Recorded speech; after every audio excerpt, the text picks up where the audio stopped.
Hello students, physics class में एक बार पुनः आपका स्वागत। और साइंस स्ट्रीम की प्रारंभिक संकल्पनाओं और भौतिक की अवधारणाओं को स्पष्ट करने के लिए हम गत 2 वीडियो में भौतिक राशियां और उनके मापन के लिए किस प्रकार मात्रकों का चयन करते हैं, और पिछले वीडियो में हमने विभिन्न व्युत्पन्न भौतिक राशियों के मात्रकों की बात की।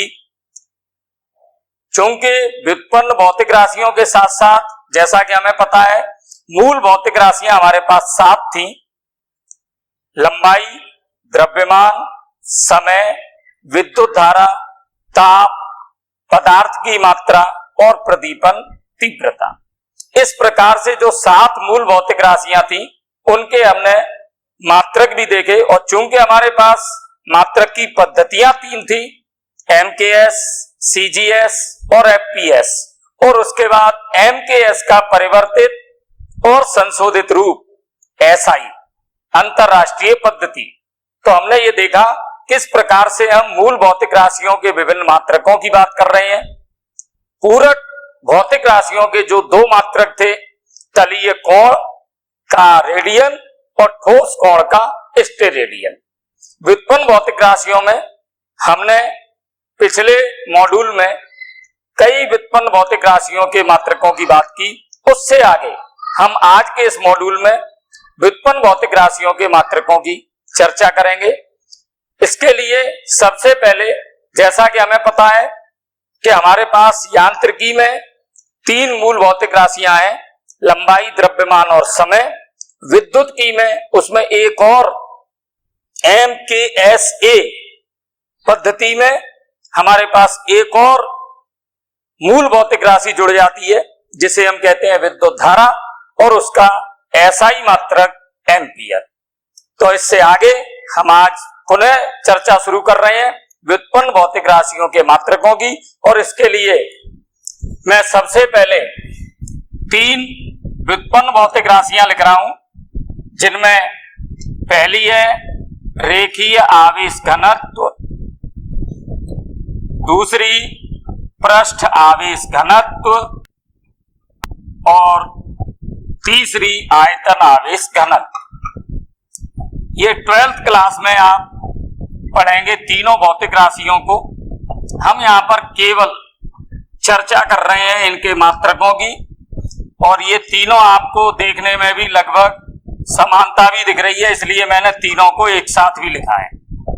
ठीक है, हमारे पास सबसे पहली बात है रेखीय आवेश घनत्व। आवेश घनत्व, और ये बात निश्चित है, हम लोगों ने जब घनत्व की बात की थी उस समय हमने बात की थी द्रव्यमान घनत्व, पर हम उसे प्रचलन में हमारे केवल घनत्व काम में लेते हैं।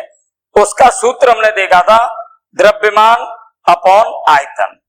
एकांक आयतन के द्रव्यमान को घनत्व कहते हैं या द्रव्यमान घनत्व कहते हैं।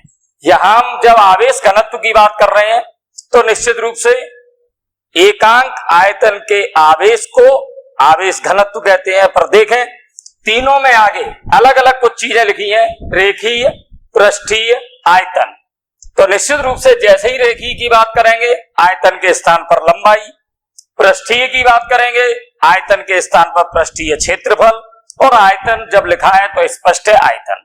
इन तीनों को हम प्रतीकों से व्यक्त कर रहे हैं। रेखीय आवेश घनत्व को हम लिखते हैं लैम्डा से, पृष्ठ आवेश घनत्व को हम लिखते हैं सिग्मा से, और आयतन आवेश घनत्व को हम लिखते हैं रो से। लैम्डा, सिग्मा, रो। चले, जैसा कि अभी आपने कहा इसमें हम लंबाई की बात कर रहे हैं। एकांक लंबाई, तो निश्चित रूप से लंबाई कहां गई? नीचे। एकांक लंबाई पर उपस्थित आवेश। तो हमारे पास सूत्र प्राप्त हुआ आवेश अपॉन लंबाई। ऐसे ही जब आप यहां चलेंगे एकांक क्षेत्रफल पर, तो निश्चित रूप से इस लंबाई के स्थान पर क्षेत्रफल, तो एकांक क्षेत्रफल पर उपस्थित आवेश। इसी प्रकार से जब आप आयतन में चलेंगे तब लंबाई या क्षेत्रफल के स्थान पर आयतन, एकांक आयतन पर उपस्थित आवेश। चलें मात्रक की बात कर लें। और जैसा कि आपको पता है, चूंकि आवेश विद्युत की राशि है, तो निश्चित रूप से यहां पर हम केवल एक ही पद्धति काम में ले सकते हैं, और वो कौन सी है? एसआई, अंतरराष्ट्रीय पद्धति। आवेश का मात्रक हमने पढ़ रखा है कूलाम, लंबाई का मात्रक एसआई या एमकेएस में मीटर, कूलाम प्रति मीटर। इधर आ जाए आप, आवेश का मात्रक कूलाम, क्षेत्रफल का मात्रक मीटर स्क्वायर, कूलाम प्रति मीटर स्क्वायर। यहां आ जाए, आवेश का मात्रक कूलाम और आयतन का मात्रक मीटर क्यूब। तो ये तीन भौतिक राशियां थी जो व्युत्पन्न भौतिक राशियां हैं। क्यों? क्योंकि ये मूल भौतिक राशियों से मिलकर बनी है। कैसे? अगर आप ये देखें, आवेश व्युत्पन्न भौतिक राशि है, आवेश बराबर विद्युत धारा गुणा समय। विद्युत धारा मूल भौतिक राशि है, समय भी मूल भौतिक राशि है, तो दोनों से मिलकर बनी है। तो आवेश कैसी हुई? व्युत्पन्न। आयतन लंबाई गुणा चौड़ाई गुणा ऊंचाई, लंबाई चौड़ाई ऊंचाई तीनों मूल भौतिक राशियां हैं, तो निश्चित रूप से ये आयतन कैसी है? व्युत्पन्न भौतिक राशि। तो इसके आगे चलते हैं। अब हमारे पास चौथी हम व्युत्पन्न भौतिक राशि आज की ले रहे हैं, विद्युत क्षेत्र। इंग्लिश में हम कहेंगे इलेक्ट्रिक फील्ड, इसे हम व्यक्त करेंगे ई से। विद्युत क्षेत्र की जब मैं परिभाषा बोल रहा हूं, उससे आप सूत्र बनाएं। एकांक आवेश पर लगने वाला बल। एकांक आवेश अर्थात आप समझ गए कि आवेश एकांक है, तो आवेश अपॉन में गया, लगने वाला बल, तो बल अपॉन आवेश। और बल का मात्रक एसआई पद्धति में न्यूटन, और आवेश का मात्रक कूलाम, तो न्यूटन प्रति कूलाम। तो ये हमारे व्युत्पन्न भौतिक राशि का मात्रक हुआ। न्यूटन को आप एन से लिख सकते हैं, कूलाम को सी से। चलें अगली, विद्युत फ्लक्स। विद्युत फ्लक्स हम व्यक्त करेंगे फाई से, और चूंकि विद्युत है इसलिए मैं इसमें लगा देता हूं ई। विद्युत फ्लक्स सूत्र में यहां पर लिखूंगा और उससे हम परिभाषा बनाएंगे। जैसे मैंने कहा विद्युत फ्लक्स, तो विद्युत फ्लक्स हुआ E इंटू ए, विद्युत क्षेत्र गुणा क्षेत्रफल। अब देखें, विद्युत क्षेत्र का अभी हमने मात्रक लिखा था, और वो मात्रक क्या था? न्यूटन प्रति कूलाम। इसे अगर हम दूसरे मात्रक से व्यक्त करें, चलें दूसरा कोई मात्रक बनाते हैं। देखें, न्यूटन प्रति कूलाम। अगर मैं इस न्यूटन में और मीटर का गुणा कर दूं, अंश में भी मैंने मीटर का गुणा कर दिया और हर में भी कर दिया, दोनों साइड, ठीक है। आप ये देखें, न्यूटन गुणा मीटर अर्थात ये हो गया आपके पास जूल, कार्य का मात्रक, ऊर्जा का मात्रक, और नीचे कूलाम इंटू मीटर। अब आप ये देखें, जूल प्रति कूलाम, जूल प्रति कूलाम, देखें किसका मात्रक था? तो विभवांतर, जिसमें हमने कहा था कार्य अपॉन आवेश।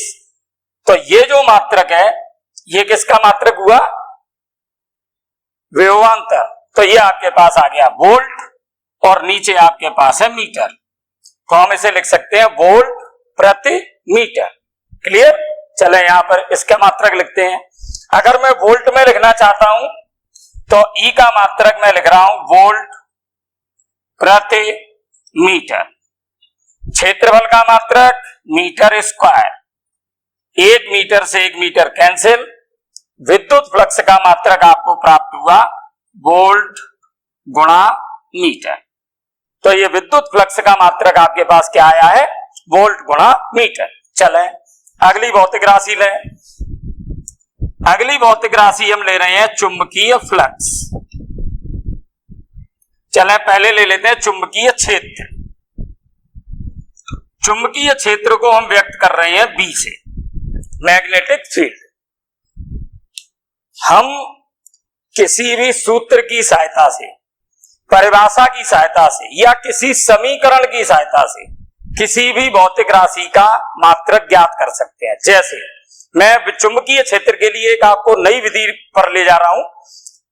हम अगली कक्षा में इस बात को पढ़ेंगे कि अगर किसी तार में, ये कोई चालक तार है और इस तार में धारा प्रवाहित हमने की I, इस तार की लंबाई हमने मान ली L और इसके आसपास चुंबकीय क्षेत्र है B, तब हम ये कहते हैं कि इस चालक तार पर जो बल लगेगा, अभी मैं कहीं कोण की बात नहीं कर रहा कि इनके बीच में कितना कोण है, क्योंकि कोण का कोई मात्रक नहीं है। यहां पर हम सीधा सीधा कह रहे हैं कि सीधा सीधा हम सूत्र ले रहे हैं। तो यहां पर जो बल लगेगा चुंबकीय क्षेत्र के कारण, वो बल होता है F बराबर ILB। देखें F क्या है, यहां पर बल, कोई भी बल हो, बल का मात्रक एक ही है। I क्या है, विद्युत धारा, L है इस चालक तार की लंबाई और B है चुंबकीय क्षेत्र। तो अगर मैं B का मात्रक निकालना चाहता हूं तो इस सूत्र से मैं लिख सकता हूं इसे, B बराबर F अर्थात बल upon I into L। Clear? F क्या चीज है, यहां पर बल, I है विद्युत धारा, L है लंबाई। अब आप इसका मात्रक लिख सकते हैं, बल का मात्रक न्यूटन, विद्युत धारा का मात्रक एम्पियर, लंबाई का मात्रक मीटर। आपने इसका मात्रक लिखा है न्यूटन प्रति एम्पियर प्रति मीटर। क्लियर? तो चुंबकीय फ्लक्स का मात्रक आपके पास क्या आया, चुंबकीय क्षेत्र का न्यूटन प्रति एम्पियर प्रति मीटर। चलें, आप इसे चेंज भी कर सकते हैं, आप इसे जूल में लिख सकते हैं। जैसा मैंने आपसे कहा था, अगर मैं न्यूटन इंटू मीटर कर दूं, नीचे भी मीटर का गुणा कर दूं, तो आप इसे जूल भी कह सकते हैं कि जूल प्रति एम्पियर प्रति मीटर स्क्वायर। कैसे भी आप कोई भी जो भौतिक राशि का मात्रक लिख रहे हैं, दोनों बिल्कुल एक समान है।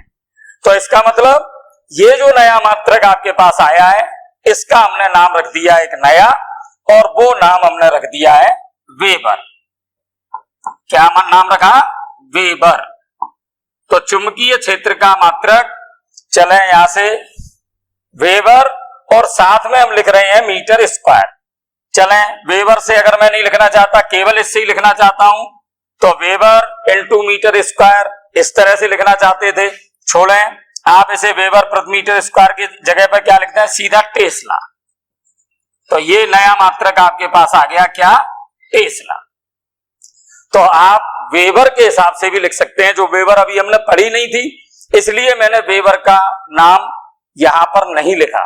अगर मैं पहले चुंबकीय फ्लक्स की बात कर देता तो आपको वेबर में इस बात को बताता कि वेबर के रूप में किस प्रकार से हम चुंबकीय क्षेत्र का मात्रक लिख सकते हैं। ठीक है, वेबर प्रति मीटर स्क्वायर, उसको भी हम कहेंगे टेस्ला। ठीक है, मैं यहां पर उस बात को भी लिख देता हूं जिससे आपको पता चला कि वेबर किसका है। चलें, अगले पर पता चल जाएगा आपको वेबर से भी। सातवीं हमारी व्युत्पन्न भौतिक राशि है चुंबकीय फ्लक्स। चलें, चुंबकीय फ्लक्स का देखें। चुंबकीय फ्लक्स जैसे विद्युत फ्लक्स था, चुंबकीय फ्लक्स को भी फाई से लिख रहे हैं, पर चुंबकीय क्षेत्र इस कारण से बी लिख रहे हैं। चुंबकीय क्षेत्र के कारण चुंबकीय फ्लक्स है, विद्युत क्षेत्र के कारण विद्युत फ्लक्स है।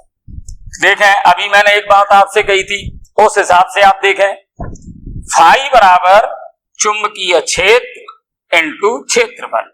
जैसे विद्युत फ्लक्स विद्युत क्षेत्र गुणा क्षेत्रफल, चुंबकीय फ्लक्स चुंबकीय क्षेत्र गुणा क्षेत्रफल। अब आप इसका मात्रक लिखें, तो मैंने कहा चुंबकीय क्षेत्र का मात्रक हम क्या लिख रहे हैं, टेस्ला। चलें, टेस्ला। क्षेत्रफल का मात्रक मीटर स्क्वायर। इस पूरे का नाम हमने रख दिया है वेबर। ठीक है, वेबर। अब आप ये देखें, जैसे मैं अभी आपसे ये कह रहा था कि अगर चुंबकीय फ्लक्स का मात्रक वेबर है तो चुंबकीय क्षेत्र का मात्रक ज्ञात करें। तो आप ये देखें, चुंबकीय क्षेत्र का मात्रक निकालने के लिए मुझे क्या करना पड़ेगा, B बराबर फाई अपॉन ए, फाई का मात्रक वेबर, क्षेत्रफल का मात्रक मीटर स्क्वायर। इसका मतलब मैं इस टेस्ला को क्या लिख सकता था, वेबर प्रति मीटर स्क्वायर। क्लियर। जो बात अभी हम कह रहे थे कि या तो हम टेस्ला कहें या हम इस तरीके से न्यूटन में लिखें या हम जूल में लिखें, तो हम इस भौतिक राशि के मात्रक को लिख रहे हैं वेबर प्रति मीटर स्क्वायर या टेस्ला। इसके मात्रक को हम लिख रहे हैं टेस्ला इंटू मीटर स्क्वायर अर्थात वेबर। क्लियर। तो ये व्युत्पन्न भौतिक राशियां जो हमने लिखी हैं, इसमें आप ये देखें कि ये हमने जो मात्रक लिखे हैं 7 व्युत्पन्न भौतिक राशियां ली हैं। स्क्रीनशॉट ले लें, आगे चलते हैं। चलें आगे अगली भौतिक राशि, और अगली भौतिक राशि में ले रहा हूं व्युत्पन्न भौतिक राशि में ही, जैसा कि हमने पहले कहा था, अगर परिवर्तन की दर समय के साथ आती है, समय का भाग देते हैं, और जैसे ही प्रवणता शब्द आ जाता है तो हम दूरी का भाग दे देते हैं। क्लियर। तो इस तरीके से आप प्रवणता में, दर में ये बात विशेष ध्यान रखेंगे कि किस प्रकार से हमें भौतिक राशि का मात्रक ज्ञात करना है। क्लियर। चलें अब बात चल रही है चुंबकीय क्षेत्र की, तो उससे ही संबंधित कुछ और हम मात्रक लेते हैं। जैसे मैं ले रहा हूं ध्रुव प्रबलता। चलें ध्रुव प्रबलता, इसी में चुंबकीय क्षेत्र से संबंधित ही एक और मैं भौतिक राशि लेता हूं, चुंबकीय आघूर्ण। ये लें चुंबकीय आघूर्ण। देखें ध्रुव प्रबलता को हम व्यक्त करेंगे स्मॉल m से, चुंबकीय आघूर्ण को हम व्यक्त करेंगे कैपिटल M से। अब आप ये देखें, ध्रुव प्रबलता को व्यक्त करने के लिए मैं थोड़ी सी बात आपको समझाऊंगा चुंबक के बारे में।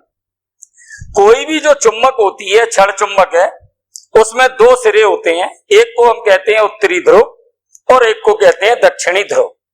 ये जो दोनों ध्रुव हैं, यहां पर चुंबकत्व सबसे अधिक होता है। तो वो जो ध्रुवों के द्वारा किसी लोहे को या चुंबकीय पदार्थों को आकर्षित करने की जो क्षमता होती है, उसे ही हम कहते हैं ध्रुव प्रबलता। तो अगर मैं चुंबकीय क्षेत्र में किसी चुंबक को रख दूं तो कितना बल लगेगा, तो अब हम सूत्र लगाते हैं F बराबर, यहां मैं लिख देता हूं mb। ये F क्या है, बल, m ध्रुव प्रबलता और b चुंबकीय क्षेत्र। तो इससे अगर मैं m का मात्रक निकालना चाहता हूं तो क्या हुआ, F अपॉन b अर्थात बल अपॉन चुंबकीय क्षेत्र। क्लियर। चलें मात्रक लिख लें। मात्रक लिखना चाहते हैं, बल का मात्रक आपको पता है एसआई पद्धति में न्यूटन, चुंबकीय क्षेत्र का भी हमें पता है क्या, टेस्ला। अगर मैं इस तरीके से लिखता हूं तो आप देखें, या फिर मैं इसे और थोड़ा सा अगर खोल कर लिखूं, जैसे अभी आपने कहा था बल आपने किससे निकाला था, ILB। क्लियर। बल को मैं लिख सकता था, अभी मैंने लिखा था F बराबर ILB और चुंबकीय क्षेत्र B। तो देखें B से B कैंसिल, अब बहुत छोटा मात्रक रह गया, जबकि अभी आपको लिखना पड़ रहा था टेस्ला, न्यूटन। अब आपके पास केवल 2 मूल भौतिक राशियां रह गई, विद्युत धारा और लंबाई। मात्रक बोल रहे हैं, विद्युत धारा का मात्रक एम्पियर। क्लियर। लंबाई का मात्रक मीटर, तो एम्पियर गुणा मीटर। क्लियर। चले आ जाए चुंबकीय आघूर्ण। चुंबकीय आघूर्ण कैसे लिखें, तो चुंबकीय आघूर्ण के लिए मेरे पास फिर कोई ऐसा सूत्र हो जिससे मैं चुंबकीय आघूर्ण, तो हमारे पास सूत्र कई, जैसे जैसे आप अगली कक्षा में पढ़ेंगे, अन्य किसी चैप्टर को पढ़ेंगे तो आपके पास सूत्र आते जाएंगे। उन सूत्रों की सहायता से भी आप निकालें, पर अभी हमारे पास बहुत सरल सा कोई एक सूत्र लेते हैं, और वो सरल सूत्र है कि अगर मान लेते हैं कोई वृत्ताकार तार है या कोई भी वृत्ताकार चीज है और उसका क्षेत्रफल मैं मानता हूं a, और उसमें धारा बह रही है I, उसमें घेरों की संख्या अगर उस कुंडली में मान लूं n, तो m बराबर होता है NIA। n क्या है, यहां पर घेरों की संख्या। संख्या से हमें मात्रक में कोई भी उपयोग में नहीं लेना है, संख्या संख्या है, उसका कोई मात्रक नहीं। विद्युत धारा का मात्रक आप समझ गए होंगे, एम्पियर। क्षेत्रफल का मात्रक मीटर स्क्वायर, तो एम्पियर गुणा मीटर स्क्वायर। इसका मतलब हम एक बात और समझ गए कि अगर मैं कैपिटल एम को स्मॉल एम में लिखना चाहूं तो मैं क्या लिखूंगा, कैपिटल एम बराबर स्मॉल एम इनटू लंबाई। तो देखें आप यही मात्रक आ जाएगा, केवल आप इसमें मीटर आपने बढ़ाया है, लंबाई का मात्रक है। तो मैं इसे इस तरीके से भी लिख सकता था, एम बराबर स्मॉल एम इनटू एल। इससे भी हम इस मात्रक को ला सकते थे। तो ये है चुंबकीय आघूर्ण। ठीक है, आगे चलते हैं। विद्युत द्विध्रुव आघूर्ण, विद्युत द्विध्रुव आघूर्ण चलें, ये फिर आप विद्युत की में पढ़ेंगे और इसे हम व्यक्त करेंगे P से। और विद्युत द्विध्रुव आघूर्ण होता है आवेश इनटू जो दो आवेश हम ले रहे हैं द्विध्रुव, उनके बीच की दूरी। दूरी आप किसी से भी व्यक्त करें, मैं यहां पर लिख रहा हूं जो हम सामान्यतः प्रयुक्त करते हैं 2a। ये क्या है, दूरी, ये आवेश, या मैं यहां लिख देता हूं आवेश गुणा दूरी। चलें मात्रक लिख दें, आवेश का मात्रक कूलाम, क्लियर। दूरी का मात्रक मीटर, कूलाम गुणा मीटर। ये विद्युत द्विध्रुव आघूर्ण का मात्रक। आगे चलते हैं, अब कुछ हम ऐसे मात्रक लेते हैं ऊष्मा से संबंधित। ठीक है, चलें। मैंने अब नया मात्रक लिया गुप्त ऊष्मा। आप 11th क्लास में ही पढ़ेंगे इसे। इंग्लिश में हम कहेंगे लेटेंट हीट, एल से व्यक्त करेंगे।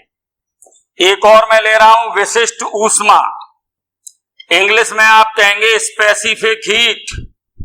ये दोनों चीजें आपने पिछली क्लासों में भी पढ़ी हैं। स्पेसिफिक हीट एस से व्यक्त करेंगे। और एक और मैं लूंगा, वो धारिता से संबंधित होगी, ऊष्मा धारिता कहते हैं उसे, और या उसे एंट्रोपी कहते हैं, तो उसे मैं कह देता हूं ऊष्मा धारिता। ठीक है, चलें। तीनों का हमें मात्रक चाहिए, हीट, कैपेसिटी। चलें, सबसे पहले गुप्त ऊष्मा थोड़ा सा समझ लें। जब हम किसी पात्र में बर्फ लेकर और उसे गर्म करें, मान लेते हैं बर्फ का टेम्परेचर है -10, जैसे जैसे आप उसे ऊष्मा देंगे वैसे वैसे टेम्परेचर लगातार बढ़ेगा। पहले था -10, अब बढ़ेगा और बढ़कर होगा -5, -3, -2, -1 और बढ़ते बढ़ते हो गया 0 डिग्री सेल्सियस। क्लियर। अब हमने जैसे ही ये कहा कि टेम्परेचर 0 हो गया और हम अभी ऊष्मा दे रहे हैं, हम ये देखेंगे कि टेम्परेचर में कोई वृद्धि नहीं हो रही। और ये वृद्धि तब तक नहीं हो रही जब तक कि पूरी की पूरी बर्फ पानी नहीं बन जाए। अर्थात ये जो हमने ऊष्मा दी है वो गुप्त है, दिखाई नहीं दे रही। इसलिए हमने कहा कि ये गुप्त ऊष्मा है जो किसके लिए काम आ रही है, अवस्था परिवर्तन में। तो इसका मतलब अगर हम बर्फ ज्यादा मात्रा में लेंगे, ऊष्मा ज्यादा देनी पड़ेगी, तब हम ये कहते हैं उसमें कि जो ऊष्मा होती है वो ऊष्मा द्रव्यमान के समानुपाती है। क्लियर। और समानुपाती का जब हम चिन्ह हटाएंगे, यहां से समानुपातिक स्थिरांक लगाएंगे, वो हम लगाते हैं एल। तो Q बराबर एम एल, हमें एल का मात्रक चाहिए। तो आप ये देखें क्या हुआ, Q अपॉन एम। ऊष्मा का मात्रक आपके पास है क्या, जूल। द्रव्यमान का भी मात्रक आपके पास है किलोग्राम, जूल प्रति किलोग्राम। ये मात्रक आया आपका गुप्त ऊष्मा का। ऐसे ही आप आए विशिष्ट ऊष्मा। विशिष्ट ऊष्मा में हम ये कहते हैं कि अगर द्रव्यमान ज्यादा है ऊष्मा ज्यादा होगी। क्लियर है, Q समानुपाती है। अगर टेम्परेचर ज्यादा है तो ऊष्मा ज्यादा होगी। तब हम एक और बात लिखते हैं यहां पर कि Q समानुपाती T, और इन दोनों को जब हम एक साथ लिखते हैं Q समानुपाती MT समानुपातिक स्थिरांक लगा दें, वो हम लगाते हैं S, और इस S को कहते हैं विशिष्ट ऊष्मा। इससे हम विशिष्ट ऊष्मा का मात्रक निकाल सकते हैं। क्या हुआ? S बराबर Q अपॉन mt। T क्या चीज है यहां पर? टेम्परेचर। चले मात्रक लिखें। ऊष्मा का मात्रक जूल, ठीक है। द्रव्यमान का मात्रक किलोग्राम, ताप का मात्रक मूल मात्रक है केल्विन। अब आपके पास ये विशिष्ट ऊष्मा का मात्रक आया है, और वो क्या आया? जूल प्रति किलोग्राम प्रति केल्विन। क्लियर? चले आगे चले। नंबर 14 13 पे ऊष्मा धारिता। ऊष्मा धारिता किसे कहेंगे? जो हमारे पास विशिष्ट ऊष्मा है S और उसका द्रव्यमान है m इंटू S। विशिष्ट ऊष्मा और उसका द्रव्यमान, वस्तु का द्रव्यमान के गुणनफल को हम क्या कह रहे हैं? एंट्रोपी या ऊष्मा धारिता। मात्रक निकालें चलें। क्या मात्रक होगा? अब आप ये देखें, S का मात्रक आप लिख चुके हैं, m का मात्रक का गुणा करना है। पहले मैं S का मात्रक लिख रहा हूं। क्या S का मात्रक था? जूल प्रति किलोग्राम प्रति केल्विन। द्रव्यमान के मात्रक का गुणा करना है, अर्थात किलोग्राम। किलोग्राम से किलोग्राम कैंसिल, मात्रक आ गया आपके पास जूल प्रति केल्विन। तो ये हमारे पास ऊष्मा से संबंधित कुछ भौतिक राशियां थी, जो व्युत्पन्न भौतिक राशियां हैं, और उनके हमने ये मात्रक निकाले। ठीक है, अगले में चलते हैं। स्क्रीनशॉट लेते रहें, इन चीजों को समझते रहें कि किस तरीके से मैंने किस सूत्र की सहायता से किस भौतिक राशि की विमा ज्ञात की है। क्लियर? चलें आगे लेते हैं। अब मैं कुछ ऐसी भौतिक राशियां ले रहा हूं जो कहीं ना कहीं धारा से संबंधित तो है ही, और आप इन्हें अपने इस 2 साल के कोर्स में भी निश्चित रूप से पढ़ेंगे, और ये चैप्टर भी बहुत महत्वपूर्ण है। अब मैं ले रहा हूं आपके लिए प्रेरकत्व। एक नई व्युत्पन्न भौतिक राशि है, और उसे हम कह रहे हैं प्रेरकत्व। ठीक है, प्रेरकत्व। चलें, ये क्या होता है? इसे मैं 2 तरीके से लिख रहा हूं। अगर मैं कहता हूं स्वप्रेरकत्व, तब तो मैं इसे लिखूंगा L से, और अगर मैं कहता हूं इसे अन्योन्य प्रेरकत्व, तब मैं इसे लिखूंगा M से। या तो आप L कह दें या आप M कह दें। Self inductance, mutual inductance. अब इसका मात्रक कैसे निकालें? इसके लिए चाहे वो L है या वो M है, हम ये कहते हैं कि जो चुंबकीय फ्लक्स है फाई, ये धारा के समानुपाती है। धारा अधिक होगी तो चुंबकीय फ्लक्स भी अधिक होगा। इस समानुपाती का जब हम चिन्ह हटाते हैं तो या तो L लगाते हैं, अगर 2 कुंडलियां हैं, 2 परिनालिकाएं और भी चीजें हैं, जब 2 होती हैं म्यूचुअल होता है, अन्य के कारण प्रेरण होता है, तब हम M लगाते हैं। तो इसका मतलब फाई बराबर LI या MI। L का मात्रक निकालें, सूत्र से L बराबर क्या हुआ? तो आपके पास आया फाई। फाई का मतलब चुंबकीय फ्लक्स अपॉन धारा। मात्रक लिखें। चुंबकीय फ्लक्स का मात्रक आपने क्या लिखा था? पता है मुझे?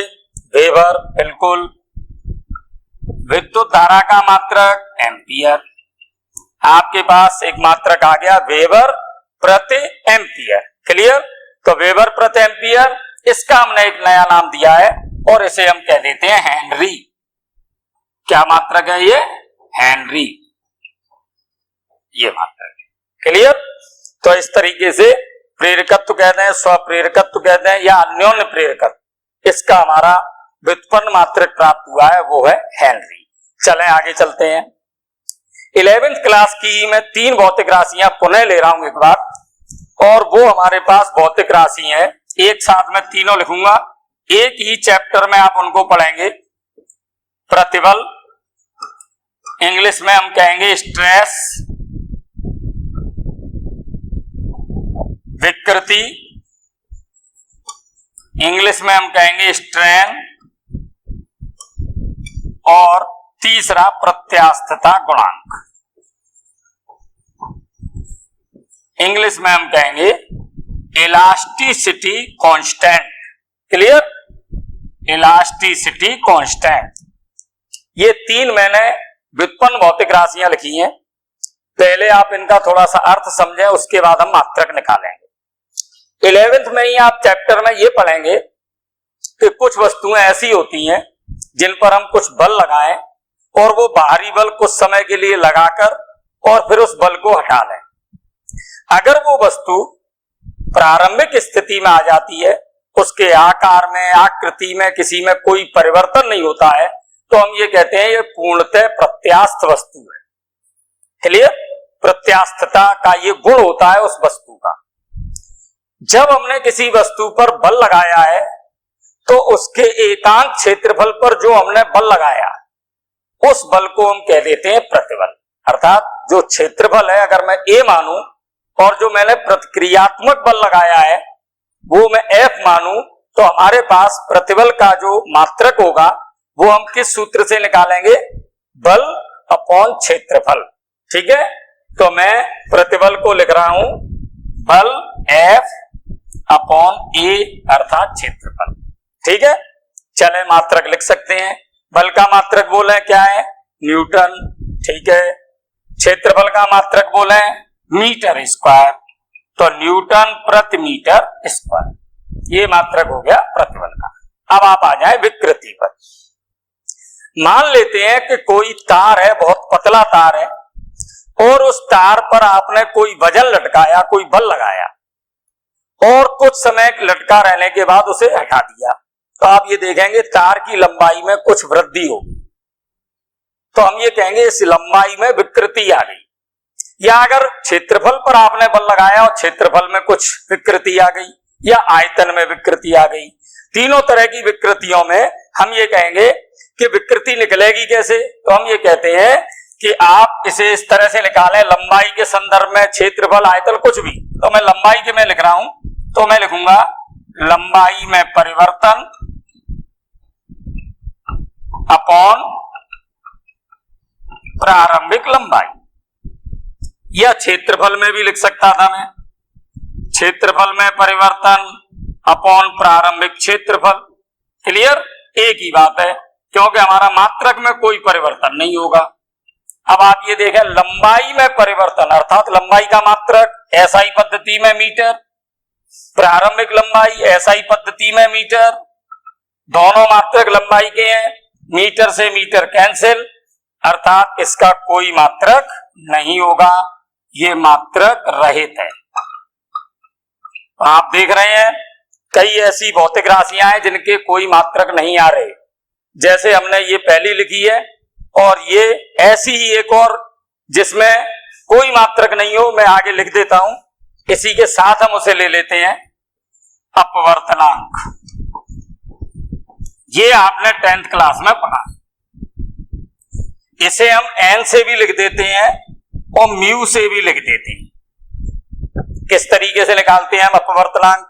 किसी भी माध्यम का अपवर्तनांक, तो हम ये कहते हैं प्रकाश का वायु में वेग, वेलोसिटी इन एयर, और प्रकाश का अन्य किसी माध्यम में वेग, velocity in any medium, M अर्थात मीडियम, ए मतलब एयर। अब आप ये देखें ऊपर भी वेलोसिटी है, वेग है, और नीचे भी वेग है, तो वेग का मात्रक मीटर पर सेकंड, नीचे भी वेग का मात्रक मीटर पर सेकंड, कैंसिल, तो ये भी मात्रक रहित है। क्लियर? ये भी मात्रक रहित हुआ। ऐसे भी आप कई अभी भौतिक राशियां देखेंगे जो मात्रक रहित हैं। जैसे मैं कहूंगा कि अगर किसी में आपेक्षिक लगा है तो वो भी किस प्रकार की होगी? मात्रक रहित होगी, क्योंकि हम किसी के सापेक्ष निकाल रहे हैं। जैसे आपने कहा आपेक्षिक विद्युतशीलता, तो आप ये कहेंगे निर्वात या वायु की विद्युतशीलता और माध्यम की विद्युतशीलता का अनुपात, अर्थात जब भी आप अनुपात निकालेंगे या कोई संख्या होगी वो सभी कैसी होंगी? मात्रक रहित होंगी। चलें प्रत्यास्थता गुणांक पर आ जाएं। एक वैज्ञानिक आप पढ़ेंगे 11th में ही, और उनका नाम है हुक। हुक के नियम में हम ये कहते हैं कि जो प्रतिबल होता है वो विकृति के समानुपाती होता है। अगर आप प्रतिबल ज्यादा लगाएंगे तो विकृति भी ज्यादा होगी। फिर वही बात, अगर समानुपातिक स्थिरांक लगाएंगे तो प्रतिबल समानुपातिक स्थिरांक लगा दिया मैंने E, कभी कभी हम Y लगाते हैं, Y को हम कहते हैं यंग का प्रत्यास्थता गुणांक, E को हम कह देते हैं प्रत्यास्थता गुणांक, कुछ भी कह लें, E इंटू विकृति। अब आप इससे E का मात्रक निकाल सकते हैं और वो क्या हुआ, प्रतिबल अपॉन विकृति। क्लियर? चलें मात्रक लिखें। प्रतिबल का मात्रक आपके पास है न्यूटन प्रति मीटर स्क्वायर, विकृति का कोई मात्रक नहीं है तो इसका भी मात्रक हो गया न्यूटन प्रति मीटर स्क्वायर। अब आपको ये लग रहा होगा इतने जब हमने व्युत्पन्न भौतिक राशियों के मात्रक निकाले हैं कि कई भौतिक राशियां ऐसी हैं जिनके मात्रक समान है। यहीं आप बोर्ड पर ही देखें, प्रतिबल और प्रत्यास्थता गुणांक दोनों के मात्रक समान है। तो ऐसी कई भौतिक राशियां होंगी जिनके मात्रक समान भी प्राप्त हो सकते हैं। क्लियर है? तो ऐसे आप इसके कंफ्यूज में नहीं रहे कि ये दोनों मात्रक तो एक जैसे हो गए, हो सकते हैं। और वो कारण यही है क्योंकि आप ये देखें कि यहां पर विकृति का कोई भी मात्रक नहीं था। चलें आगे चलते हैं। अब ये जो आपने देखे इनके अलावा मैं अब कुछ ऐसे स्थिरांकों की बात कर रहा हूं जिनके मात्रक अपन निकालें। क्लियर? चलें स्थिरांकों की बात करते हैं।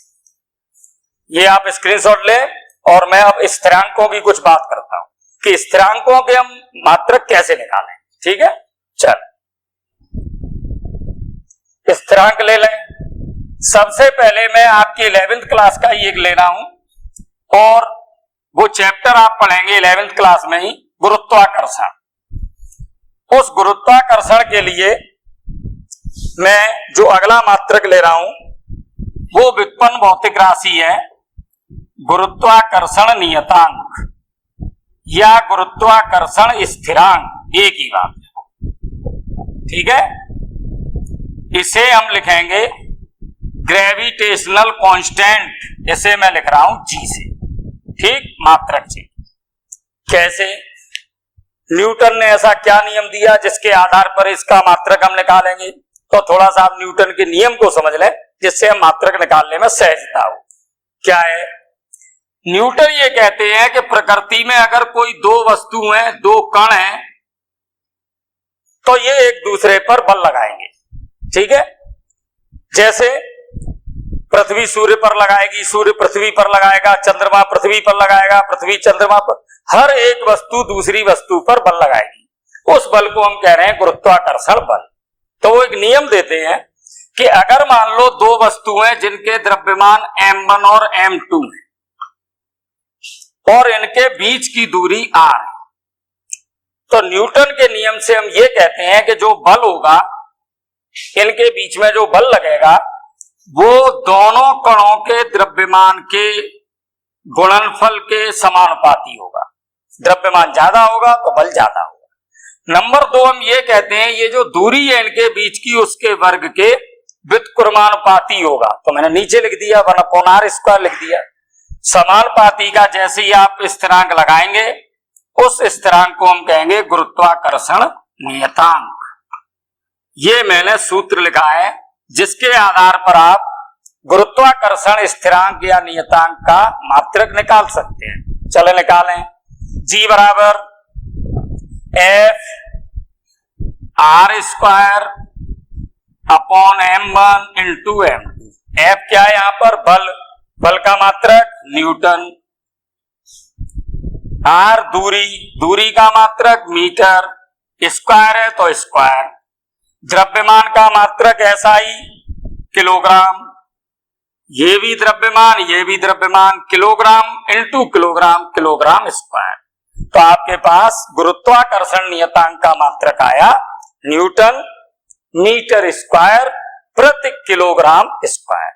क्लियर? चले आगे चले।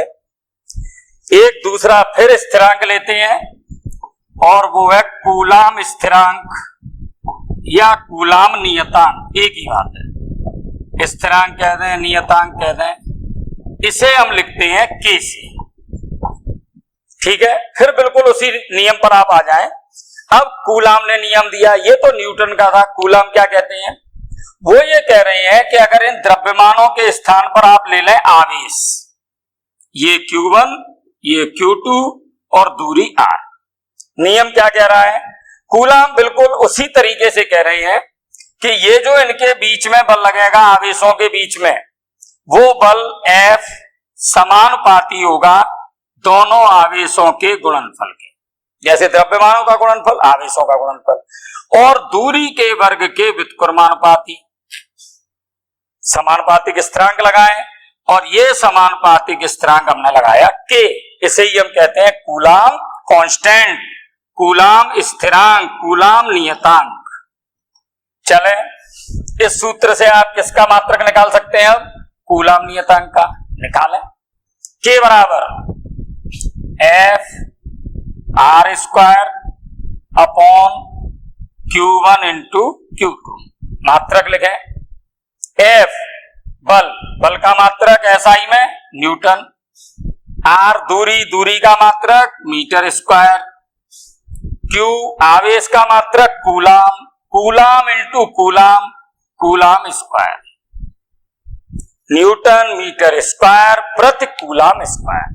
देखें, ये जो आप मात्रक सब निकाल रहे हैं, ये सभी मात्रक आप एक बार अपनी नोटबुक में लिखेंगे तो आप अच्छी तरह से इनको समझेंगे।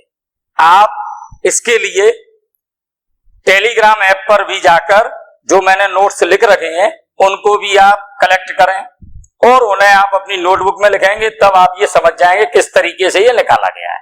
क्लियर? तो ये कूलाम स्थिरांक का है। अगला स्थिरांक ले रहे हैं और वो है विद्युतशीलता।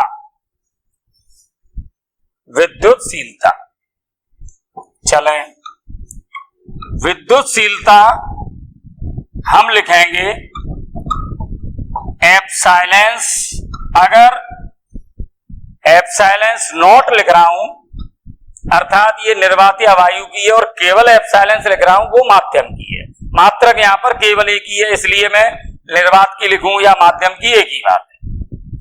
किस तरीके से निकालेंगे, ये जो हमने अभी कूलाम स्थिरांक लिखा था के, इस के का मान होता है 1/4 पाई एप्सिलॉन नॉट निर्वातीय वायु। क्लियर? तो हम अब एप्सिलॉन नॉट का या एप्सिलॉन का मात्रक चाहते हैं तो सूत्र से क्या लिखेंगे, एप्सिलॉन नॉट बराबर 1/4 पाई के। क्लियर? 4 पाई का कोई मात्रक नहीं है, केवल के का मात्रक है कूलाम नियतांक का, और वो भी कैसा हो गया उल्टा, तो उल्टा लिख दें इसको, क्या होगा कूलाम स्क्वायर प्रति न्यूटन मीटर स्क्वायर। क्लियर? तो ये आपका नया मात्रक किसका आया, विद्युतशीलता का। तो ये विद्युतशीलता का मात्रक हो गया। आगे चले, इसके बाद मैं ले रहा हूं एक और मात्रक और वो मैं कह रहा हूं बल स्थिरांक। क्लियर? बल स्थिरांक। पिछले मॉड्यूल में हमने एक बात ये कही थी कि जब आवर्त गति होती है, इसे हम लिख रहे हैं कांस्टेंट को के से। ठीक है, देखा के और भी हम लिख रहे हैं, ऐसा कहीं नहीं है कि हम केवल एक ही प्रतीक से व्यक्त कर रहे हैं एक भौतिक राशि को, कई प्रतीकों से एक भौतिक राशि को भी कर देते हैं। जैसे मैंने कहा विस्थापन कभी एक्स से लिख देते हैं, आर से भी लिख देते हैं, एल से भी लिख देते हैं। इसी प्रकार कई भौतिक राशियों को हम एक ही प्रतीक से भी लिख रहे हैं। क्लियर? पर वहां पर वो स्पष्ट होगा ये क्या चीज है। चलें, हमने पिछले मॉड्यूल में ये बात की थी कि जब आवर्त गति होती है, ठीक है, उस सरल आवर्त गति में या दोलन गति में हम ये कहते हैं कि जब इस गेंद को मैंने इस रस्सी से लटकाया है और पतले धागे से लटकाया है और इसको यहां बांधा है और इस गेंद को मैंने यहां पर ले जाकर विस्थापित करके छोड़ दिया है, तो ये इस तरीके से गति करती है। और ये जो गति है उस गति को हम कह रहे थे सरल आवर्त गति। और सरल आवर्त गति या आवर्त गति या दोलन गति, कंपन गति, जो भी आप नाम दे रहे हैं इस समय, उसमें हम ये कहते हैं कि अगर आपने ये वस्तु ज्यादा दूरी तक विस्थापित कर दी तो इस पर बल ज्यादा लगेगा इधर आने के लिए, आपने कम दूरी तक विस्थापित की है तो इस पर बल भी कम लगेगा। तो मैं ये कहता हूं इसमें हम इस प्रकार बोलते हैं कि जो बल होता है वो विस्थापन के या दूरी के समानुपाती। विपरीत है तो यहां पर मैं माइनस का चिन्ह कहीं मुझे मात्रक में जरूरत नहीं है, ठीक है। तो यहां पर जैसे ही मैं समानुपातिक स्थिरांक लगाऊंगा, मैंने क्या लगा दिया के, इस के को ही हम कह रहे हैं बल स्थिरांक। तो के का आप मात्रक निकाल लें, के बराबर एफ अपॉन दूरी किससे लिख रहा हूं मैं, एक्स से। मात्रक निकालें, मात्रक क्या हुआ, बल का मात्रक। आप बार बार लिख रहे हैं अब तो आपको याद हो गया होगा, न्यूटन। दूरी या विस्थापन का मात्रक मीटर, न्यूटन प्रति मीटर। तो ये आपके पास, फिर हमने कुछ व्युत्पन्न भौतिक राशि जो स्थिरांकों के रूप में थे उनके मैंने मात्रक लिखे हैं, आप एक बार स्क्रीनशॉट ले लें, अगले मात्रकों की मैं फिर बात करता हूं। क्लियर, चलें स्क्रीनशॉट ले लें। तो आप ये देखें व्युत्पन्न भौतिक राशियां अगर आपने अधिकांश अच्छी तरह से समझ ली तो विभिन्न चैप्टरों में आप इनको कहीं ना कहीं लिखा हुआ पाएंगे। हर चैप्टर में कोई ना कोई आपको व्युत्पन्न भौतिक राशि देखने को मिलेगी, तो आप तुरंत उसका मात्रक निकाल सकते हैं और अलग अलग पद्धतियों में भी निकाल सकते हैं। अगर आपसे कोई कहता है एमकेएस में निकालें, सीजीएस में निकालें, एफपीएस में निकालें, तो आप समझ गए होंगे कि हम तीनों पद्धतियों में निकाल सकते हैं। पर कुछ ऐसे मात्रक हैं जो केवल एसआई में होंगे, जैसे अभी आपने बल स्थिरांक लिखा। आप मुझे बताएं, अभी हमने बल स्थिरांक का क्या लिखा था, बल स्थिरांक, और आपने इसका मात्रक लिखा था एसआई पद्धति कह दें या आप एमकेएस पद्धति कह दें। उस पद्धति में आपने इसका लिखा था न्यूटन प्रति मीटर।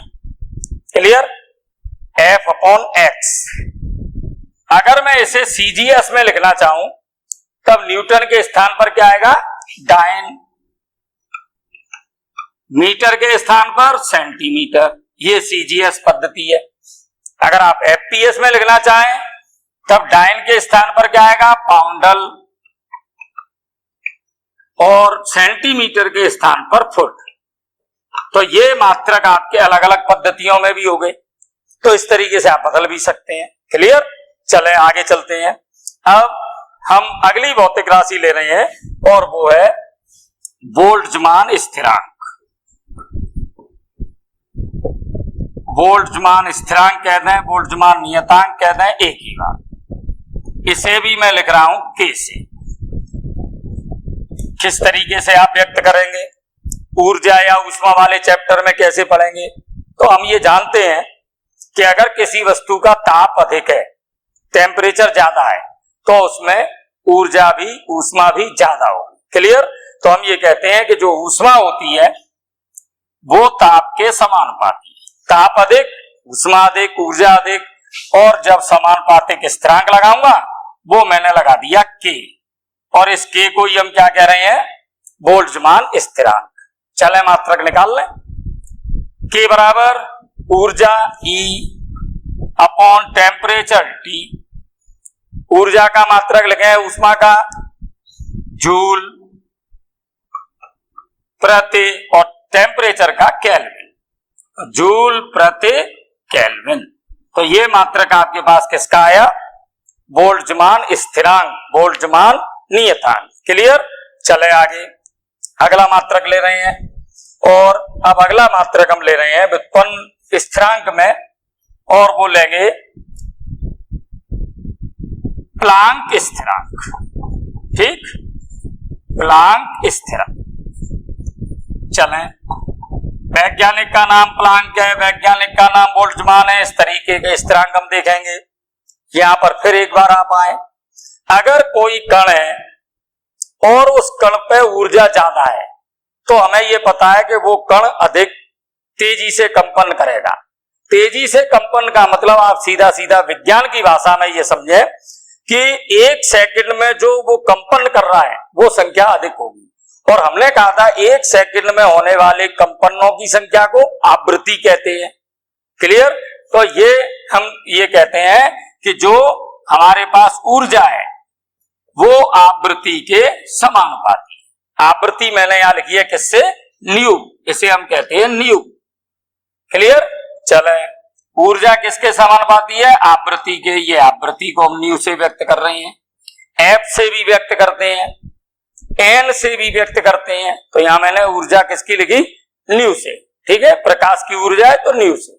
चले समानुपातिक स्थिरांक लगाएं और वो मैंने लगा दिया एच। इस एच को हम कहते हैं प्लांक स्थिरांक। चले मात्रक निकाल लें। एच बराबर ई अपॉन न्यू। ई क्या है? ऊर्जा।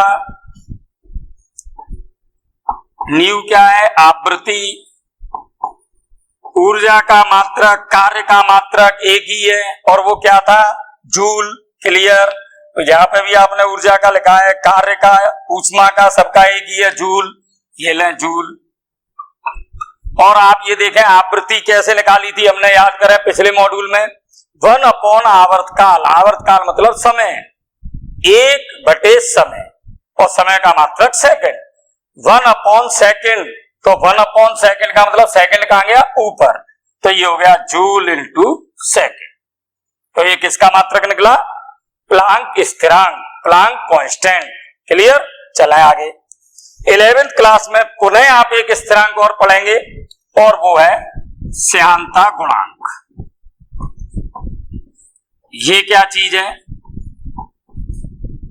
ये आप पढ़ेंगे तरल वाले पाठ में, द्रव वाले पाठ में, और इसे हम लिख रहे हैं ईटा से। किससे? ईटा। इसे मैं लिख देता हूं एक बार जिससे पता चले, ईटा। ठीक, ये आपका श्यानता गुणांक है। थोड़ा सा इसे समझें। देखें, कोई भी एक गिलास लें और उस गिलास में पानी लें और पानी उस गिलास को जोर जोर से घुमाएं। एक दूसरा गिलास लें और उसमें उतना ही शहद लें और उसे भी उतना ही घुमाएं और दोनों को रखते हैं। आप ये देखेंगे पानी और शहद दोनों में अंतर, कि आपने बराबर दोनों को घुमाया था पर शहद बहुत जल्दी रुक गया, पर पानी बहुत देर तक घूमता रहा। ये किस कारण से है? श्यानता के कारण। आप कोई भी चीज देखें, कुछ ऐसे तरल होते हैं जो बहुत कम प्रवाहित होंगे, रुक जाएंगे क्योंकि उन पर एक बल लग रहा है। उस बल को हम कहते हैं श्यान बल। ठीक, इंग्लिश में इसे हम कहते हैं विस्कोसिटी, श्यानता। तो वो ये कहते हैं, एक हमारे वैज्ञानिक, उसमें आप पढ़ेंगे स्टोक्स, उन्होंने एक सूत्र दिया कि अगर त्रिज्या आर है और अगर किसी तरल में उस गोले को गिराया जाए जिसकी त्रिज्या आर, और वो v वेलोसिटी से जा रहा है, v वेग से जा रहा है, तो उस पर जो श्यान बल लगेगा वो श्यान बल होगा F बराबर 6 पाई ईटा आर वी। ये श्यान बल है। यहां पर आप समझ गए होंगे 6 पाई केवल एक संख्या है, ईटा श्यानता गुणांक है, आर उस गोले या गोली की त्रिज्या है और वी उसका वेग। चले मात्रक निकालना है हमें, तो इतना अभी केवल समझने की बात है कि मात्रक कैसे निकलता है। चले ईटा बराबर क्या निकलेगा? तो ईटा बराबर F upon 6 pi r v. F है बल, मात्रक बोले न्यूटन। 6 पाई का कोई मात्रक नहीं है, त्रिज्या मतलब लंबाई, मात्रक मीटर। वेग या चाल का मात्रक मीटर पर सेकंड, तो मीटर पर सेकंड, सेकंड कहां गया? ऊपर। ये मात्रक हमारे पास आया न्यूटन सेकंड प्रति मीटर स्क्वायर। क्लियर? इसे हमने नाम रख दिया है पॉइजली। क्या? पॉइजली। ये हमने नया मात्रक रख दिया पॉइजली। पॉइस ऐसे हम बोलते हैं, पॉइस और पॉइजली, तो सीजीएस में पॉइस कर देते हैं। तो इस प्रकार से एक नया मात्रक हमारे पास आया न्यूटन सेकंड प्रति मीटर स्क्वायर। क्लियर? चलें आगे चलें। इसे हम और भी सरल कर सकते हैं। चलें और सरल करें। न्यूटन को आप क्या लिख सकते हैं? आप लिख सकते हैं किलोग्राम मीटर पर सेकंड स्क्वायर। नीचे आपका मीटर स्क्वायर ऊपर आपका सेकंड, एक सेकंड कैंसिल, एक मीटर कैंसिल, तो आपके पास रह गया किलोग्राम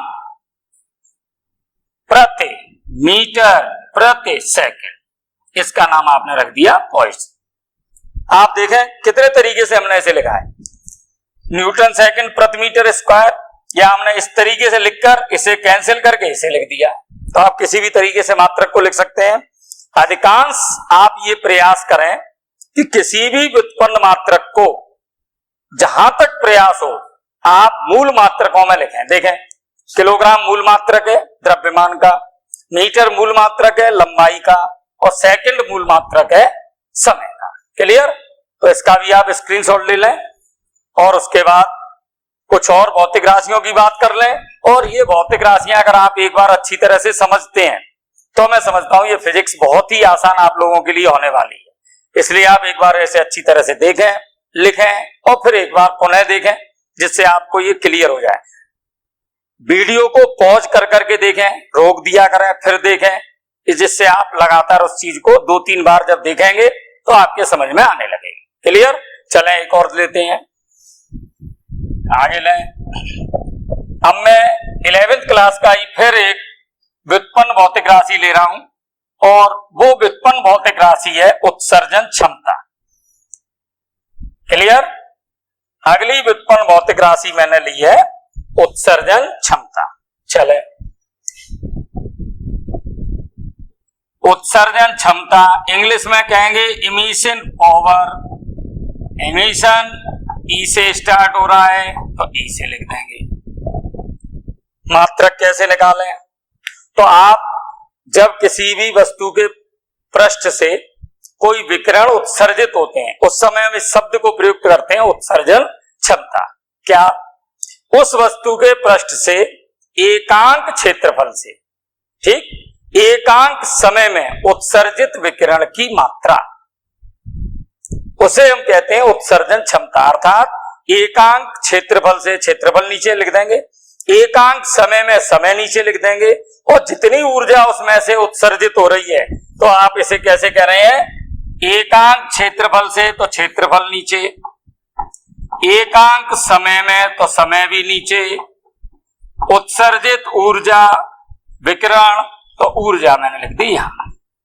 तो अपने पास सूत्र आ गया ऊर्जा अपॉन क्षेत्रफल अपॉन समय, अर्थात ऊर्जा प्रति क्षेत्रफल प्रति समय। मात्रक लिखना है, चले मात्रक लिखें। ऊर्जा का मात्रक एसआई पद्धति जूल, क्षेत्रफल का मात्रक मीटर स्क्वायर, समय का मात्रक सेकंड, जूल प्रति मीटर स्क्वायर प्रति सेकंड। क्लियर? तो ये अपना किस भौतिक राशि का आया है? व्युत्पन्न भौतिक राशि का उत्सर्जन क्षमता। आगे चलें, एक आपने 10th क्लास में पढ़ा है लेंस की क्षमता। कोई लेंस जो आप नेत्र में भी काम में ले रहे हैं, नेत्र रोग होने पर, इसे हम कहते हैं लेंस की शक्ति क्षमता। तो इसे मैं लिख देता हूं P से, ठीक। उसमें हम ये कहते हैं कि जो किसी व्यक्ति में नेत्र दोष है तो जब वो चश्मा पहनता है तो वो चश्मे में उस लेंस की क्षमता या शक्ति कितनी है। तो हमें ये एक शब्द उसमें आता है फोकस दूरी, आपने 10th में पढ़ा है। फोकस दूरी किसे कहते हैं? जो लेंस है उसके प्रकाश केंद्र से और मुख्य फोकस के मध्य की दूरी, उसे हम कहते हैं फोकस दूरी। फोकस दूरी जितनी ज्यादा होगी लेंस की क्षमता उतनी ही कम होगी। फोकस दूरी जितनी कम होगी लेंस की क्षमता उतनी ही ज्यादा होगी। क्लियर? उल्टा एक दूसरे के, तो हम ये कह देते हैं लेंस की क्षमता किसके बराबर? 1 अपॉन फोकस दूरी। और ये भी दूरी है, कोई भी दूरी हो, हमारे पास मात्रक एक ही है एसआई में, मीटर, तो इसे मैं कहूंगा प्रति मीटर। क्लियर? और इसे हमने एक नया नाम रख दिया है और वो है डायप्टर। क्या नाम रखा? डायप्टर। तो लेंस की शक्ति या लेंस की क्षमता किसमें नपेगी? डायप्टर। अगला और ले लेते हैं, एक और स्थिरांक में लेता हूं स्टीफन नियतांक। ये भी आप 11th में पढ़ेंगे। स्टीफन नियतांक को हम व्यक्त करेंगे सिग्मा से। अभी आपने एक बात कही थी, उत्सर्जन क्षमता वो ऊपर लिखी है। नियम ये था उत्सर्जन क्षमता का कि स्टीफन बोल्ट्जमान दोनों वैज्ञानिकों ने एक नियम दिया कि जो काली वस्तु है उसकी जो उत्सर्जन क्षमता होती है वो उसके परम ताप मतलब केल्विन में जो ताप होता है उसके चतुर्थ घात के, उसकी घात कितनी 4 के समानुपाती होती है। उत्सर्जन क्षमता T की पावर 4 के समानुपाती का चिन्ह हटा दें, यहां कांस्टेंट लगा दें और मैंने क्या लगा दिया सिग्मा। इस सिग्मा को हम क्या कह रहे हैं स्टीफन नियतांक। चले मात्रक निकालें, उत्सर्जन क्षमता अपॉन टेम्परेचर की पावर 4। मात्रक लिखें, उत्सर्जन क्षमता का मात्रक लिखा हुआ है उसे लिख देते हैं और टेम्परेचर का केल्विन, तो ये हो गया जूल प्रति मीटर स्क्वायर प्रति सेकेंड और ये टेम्परेचर और आ गया केल्विन की पावर 4। तो ये मात्रक आपका किसका आया स्टीफन नियतांक का, क्या जूल प्रति मीटर स्क्वायर प्रति सेकेंड प्रति केल्विन की पावर 4। क्लियर। तो मैं समझता हूं इस तरीके से आप कई व्युत्पन्न भौतिक राशियां, मैंने प्रयास ये किया है अधिकांश 11th और 12th जितनी भी भौतिक राशियां हैं उनको समेकित करने का प्रयास किया है। अन्य भी कुछ ऐसी भौतिक राशियां हो सकती हैं, पर मैं समझता हूं कि सूत्र की सहायता से, परिभाषा की सहायता से आप किसी भी भौतिक राशि का मात्रक निकाल सकते हैं। अगर आपके पास परिभाषा है या आपके पास सूत्र है या आपके पास कोई समीकरण है। क्लियर। तो मैं समझता हूं कि अगर आप भौतिक राशियों को, उनके मात्रकों को अलग अलग पद्धतियों में इस प्रकार समझ रहे हैं तो ये 11th क्लास आपके लिए बहुत सरल होने वाली है। और मैं ये आशा करता हूं, मुझे विश्वास है कि आप साइंस स्ट्रीम में आ गए हैं तो ये चीजें आपके लिए अब बहुत ही रुचिकर होंगी, बहुत ही सरल होंगी, सहज होंगी। All the best, thank you. अगले वीडियो के लिए आप तैयार रहें। धन्यवाद।